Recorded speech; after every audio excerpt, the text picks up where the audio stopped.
अस्सलाम वालेकुम। मेरा नाम डॉक्टर रिजवान है। मैं मेरा नफ्सियात हूँ, head of secretary department DG Khan में। आज का जो प्रोग्राम है ये बड़ा ख़ास है, ख़ास दिन पे, ख़ास मौके पे, ख़ास प्रोग्राम और ख़ास मैसेज। 10 अक्टूबर पूरी दुनिया में वर्ल्ड मेंटल हेल्थ डे के नाम पे मनाया जाता है। मकसद क्या है इसका? इसका मकसद सिर्फ एक है, there is no health without mental health. अगर ज़हनी सेहत नहीं तो कोई सेहत नहीं है। And mental health is for everyone. सारे इंसानों के लिए मेंटल हेल्थ ज़रूरी है, सबके लिए, यूनिवर्सल। इसमें हम कैटेगराइज नहीं कर सकते भी फ़लाँ बंदे हैं, फ़लाँ नहीं है, ख़ास कौम है, ख़ास नहीं है। नो, जो जो है माइंड, जो माइंड रखता है उसके लिए मेंटल हेल्थ इम्पॉर्टेंट है। बिकॉज़ उसने सफ़र होना है या कभी अल्लाह ना करे हो, चांसेस हैं। साइकोलॉजिकल प्रॉब्लम बहुत ज़्यादा है। अगर हम प्रीवेलेंस की बात करें तो अगर डिप्रेशन और एंजाइटी को हम इकट्ठा कर लें तो मेरा ख्याल है 35% या इससे भी ज़्यादा बनता है पाकिस्तान में। 100 में से 35 बंदों को अगर एंजाइटी डिप्रेशन है तो आप खुद अंदाज़ा लगा सकते हैं कितना ज़्यादा है, ये कितना कॉमन है। हम इसको कैसे छोड़ सकते हैं?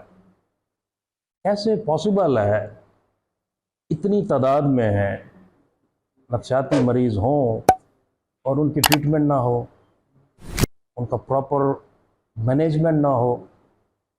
अगर नहीं होगा तो मरीज़ ठीक नहीं होंगे, मरीज़ ठीक नहीं होंगे तो पूरी फैमिली सफ़र करती है। जब फैमिली सफ़र करेगी तो पूरा माशरा बीमार हो जाता। मैंने पहले भी कहा था, बीमार माशरे की ये निशानी होती है। जो आप लोग देखते हैं भी आग लगा दी, कत्ल कर दिया, मार दिया, टॉलरेंस नहीं है, बर्दाश्त नहीं है, ये बीमार माशरा है ना। घर को आग लगा दी, फलां बंदे ने बात की, उसे कत्ल कर दिया, जला दिया। ये क्या है? ये बीमारी है। इस बीमारी को हमने ख़त्म करना है। अपने अंदर टॉलरेंस पैदा करनी है, बर्दाश्त। वो किस वक्त होगी? जब आप स्टेबल होंगे, जब हम लोग स्टेबल होंगे, जब हम लोग समझेंगे ये बीमारी है और ये काबिल इलाज है, 100% इसका इलाज। जब घर वाले मरीज़ का ख्याल रखेंगे, सोशल सपोर्ट करेंगे। उनकी सोशल सपोर्ट के बगैर पॉसिबल नहीं है मरीज़ ठीक हो। और ये मिथ है, ये मिसकंसेप्शन है भी मरीज़ 100% ठीक नहीं होता। ये गलत बात है। मरीज़ 100% ठीक होते हैं, नॉर्मल ज़िंदगी गुजारते हैं अगर उनका सही ट्रीटमेंट हो, सही मैनेजमेंट हो, सही इलाज हो। उसके लिए हमें फॉलो करना पड़ता है बायो साइको सोशल मॉडल को। 3 तरह के इलाज होते हैं जो भी पेशेंट होगा, biological, psychological and social treatment. मेरे साथ बैठे हैं डॉक्टर ज़हीर, माशाल्लाह बड़े अच्छे कंसल्टेंट साइकेट्रिस्ट हैं। ये भी इस बात को एग्री करेंगे कि जब तक 3 डोमेन में इलाज नहीं होगा मरीज 100% ठीक नहीं होगा। And this is a difference between physical illness and psychological illness. इसलिए मरीज़ यहाँ के ठीक नहीं होते क्यों? वो भी इसको फिजिकल इलनेस की तरह बायोलॉजिकल ट्रीटमेंट करते हैं। एक बायोलॉजिकल ट्रीटमेंट विद मेडिसिन, उसने जाके न्यूरोकेमिकल का इम्बैलेंस होता है, उसको बैलेंस करके ठीक कर देगा। But this is 50% treatment. What about other 50%? अगर वो नहीं होगा तो मरीज ठीक नहीं होगा। इसमें से नंबर 2 है psychological treatment, psychotherapy, counselling, cognitive behaviour therapy, सोच पे काम कर। ज़्यादातर इसमें नेगेटिव थाट्स होती हैं पेशेंट्स की, मनफी ख्यालात आना, ओवर थिंकिंग। उन सोच पे हमने साइकोथेरापी, काउंसलिंग के ज़रिए, सेशंस के ज़रिए वो ठीक करना होता है। बिकॉज मेडिसन सोच तब्दील तो नहीं करते। मेडिसन ने सिर्फ अपना केमिकल इफ़ेक्ट्स दिखाना है, बैलेंस रखना है। नंबर 1 इलाज। Number 2 psychotherapy, counselling, cognitive behaviour therapy, couple therapy, जो भी मरीज़ को ज़रूरत है। दूसरा इलाज वो है 40%। देन 10% ट्रीटमेंट है सोशल ट्रीटमेंट, जो मैं पहले बात कर चुका हूँ। सोशल सपोर्ट हो पेशेंट को, घर वालों ने उसका साथ देना है, उसको रियलाइज़ करना है भी ये बीमारी है, इसका भी इलाज है, हमने साथ देना है। सोशली साथ हो, फिनंशियली साथ हो, मॉरली उसका साथ देना है, तब जाके मरीज़ इन 3 डोमेन में 100% ठीक होगा। ठीक हो गया। और ये सबके लिए ज़रूरी है, जो भी पेशेंट है, चाहे डिप्रेशन का हो, एंजाइटी का हो, बाइपोलर या स्किज़ोफ्रेनिया, उनका हक है उनका इलाज किया जाए, हक बनता है। क्या ऐसे मरीजों को हक नहीं है नॉर्मल ज़िंदगी गुजार? क्या फिजिकल इलनेस वाले गुजार सकते हैं? जिनको नफ्सियाती बीमारी है, साइकोलॉजिकल प्रॉब्लम है, क्या उनका हक नहीं बनता वो एक नॉर्मल ज़िंदगी गुजारे माशरे में? जबकि वो गुजार भी सकते हैं। ठीक है, उनका हक भी बनता है, उनका राइट्स हैं, ये ह्यूमन राइट्स हैं।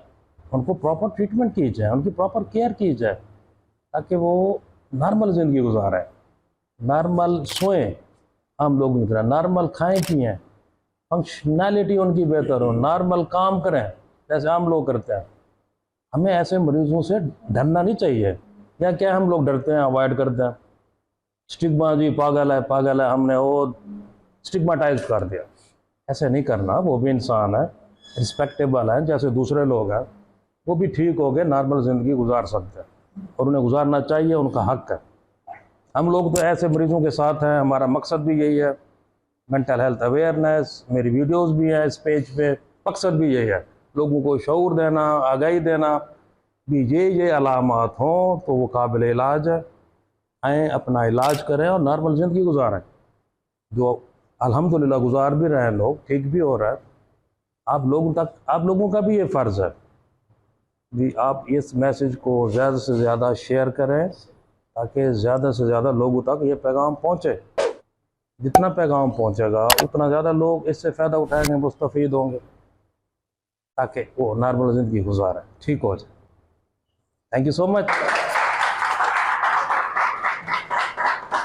मेरा क्वेश्चन ये है कि डॉक्टर साहब कि ये जो डिप्रेशन जो है ये एक आम आदमी की ज़िंदगी ज़िंदगी को कितना मुतासर करता है, और सेकेंडली अगर कोई डायबिटिक पेशेंट है तो उसमें कंट्रीब्यूशन क्या होती है लॉस ऑफ लिबिडो की या इम्पोर्टेंसी की डिप्रेशन की ड्यू टू डायबिटीज़ की वजह से है? ये ज़रा kindly. Good question. Number 1, depression बहुत ज़्यादा मुतासर करता है, इफेक्ट करता है बंदे की फंक्शनैलिटी को, पर्सनल लाइफ को।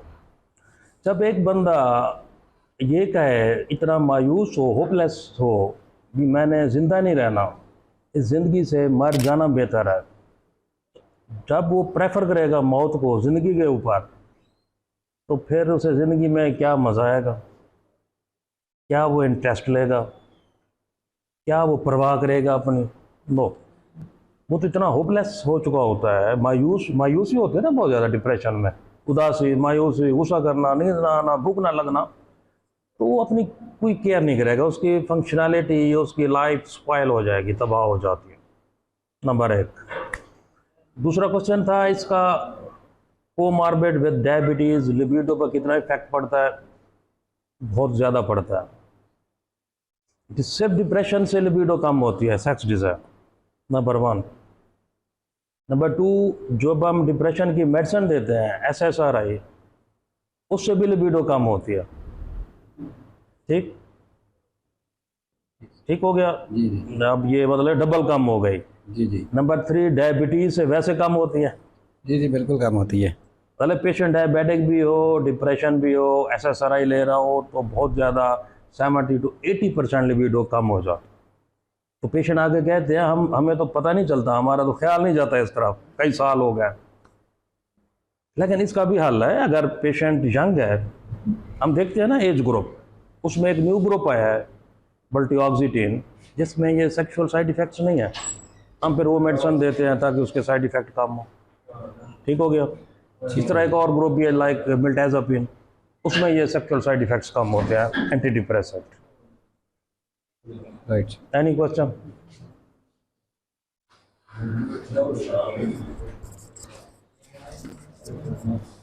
डॉक्टर साहब, ये अक्सर क्वेश्चन होता है, इसका ज़रा मुख्तसर लेकिन जामे जवाब, what is the difference between anxiety and depression? इसमें बहुत सारे लोग जो है ना, हाँ, ये कॉमन क्वेश्चन है। बहुत अच्छा सवाल किया आपने, और साथ ये भी क्या मुख्तसर भी और जामे जवाब भी। तो मेरे पास सिर्फ इतना कूजे में बंद कर रहा हूँ समंदर को, एक सवाल से पता चल जाता है सिर्फ एक चीज़ से पता चल जाता है एंजाइटी या डिप्रेशन में डिफरेंस अगर करना हो। मैं तो कहता हूँ एक सवाल पूछते हैं हम, वो ये है डिप्रेशन में मायूसी की वजह से डेथ विशेज़ होता है, बंदे की ख्वाहिश होती है मैं मर जाऊँ, मरने के मतलब ख्वाहिश होती है। और एंजाइटी में मरने से डर लगता है, death phobias, fear of death. ठीक, एक सवाल से हम डिफ्रेंशिएट कर सकते हैं एंजाइटी है या डिप्रेशन। डिप्रेशन में ख्वाहिश होगी मर जाऊँ, जान छूटे मेरी ज़िंदगी से। एंजाइटी में डर लगेगा मरने से। Thank you.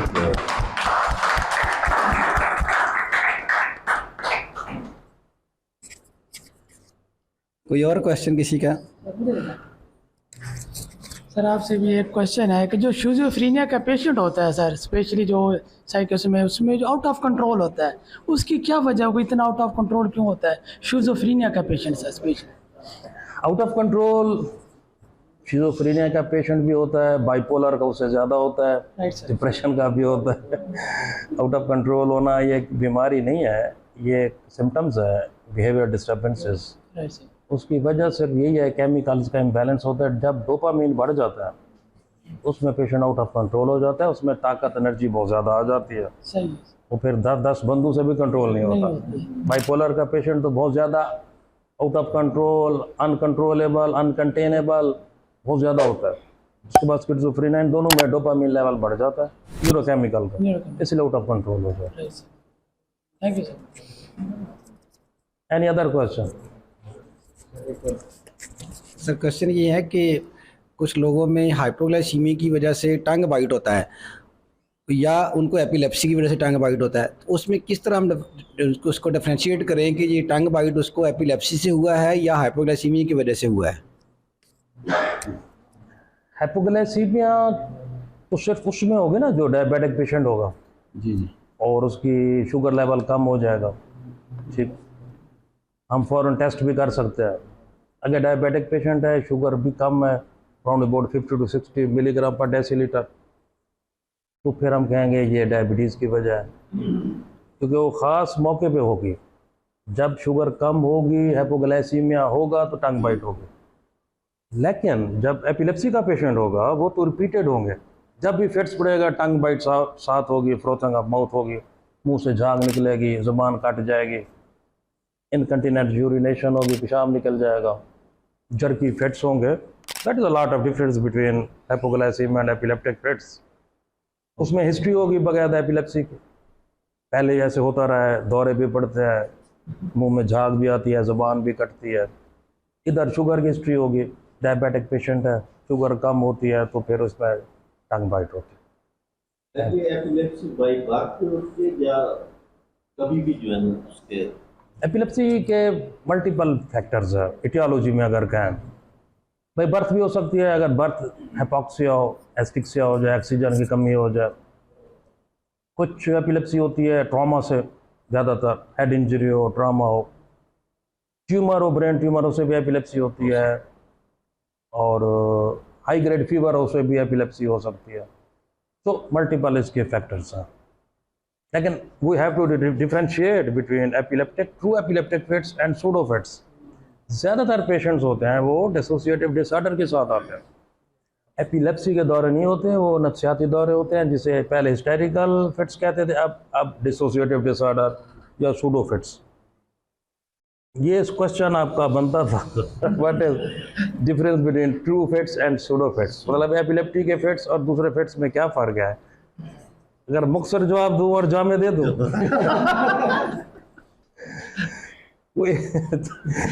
चलो एक फ़र्क, वैसे बहुत सारे हैं, ड्यूरेशन का फ़र्क। सूडो फिट्स में ड्यूरेशन बहुत लंबा हो जाता है, हिस्टेरिकल नफ्सियाती दौरे में 15 मिनट, आध घंटा, घंटा, 2 घंटे, सारा दिन मरीज़ बेहोश रहता है। ये कभी एपिलेप्सी में नहीं हो सकता, ये जब भी होगा ये इसी में होगा, साइकोलॉजिकल प्रॉब्लम होगी। सूडो फिट डिसोसिएटिव डिसऑर्डर में होगा, और epileptic fits, true fits 1 minute, 2 minute, 3 minute, इससे ज़्यादा नहीं होता, मैक्सिमम 5 मिनट तक, वो भी स्टेटस एपिलेप्टिकस पे, मुतवातिर 5 मिनट तक हो, इससे ज़्यादा हो नहीं सकता। तो this is a main difference time का। टाइम कम 1-2 मिनट तो एपिलेप्सी, टाइम बहुत ज़्यादा तो फिर ये डिसोसिएटिव साइकोलॉजिकल प्रॉब्लम। एपिलेप्सी की कितनी काइंड है सर? एपिलेप्सी की बहुत ज़्यादा टाइप्स है। वैसे तो कहा गया अभी 36 टाइप्स है, लेकिन जो मोस्ट कॉमन है वो सिंपल एपिलेप्सी भी है, सिंपल पार्शियल भी है, कम्प्लेक्स भी है, टोनोक्लोनिक भी है, स्टेटस एपिलेप्टिकस भी है। मोस्ट कॉमन ये 4 टाइप्स हैं जिसमें अब देखा गया है पेशेंट्स आते हैं। Okay, thank you sir. Thank you so much, बहुत शुक्रिया।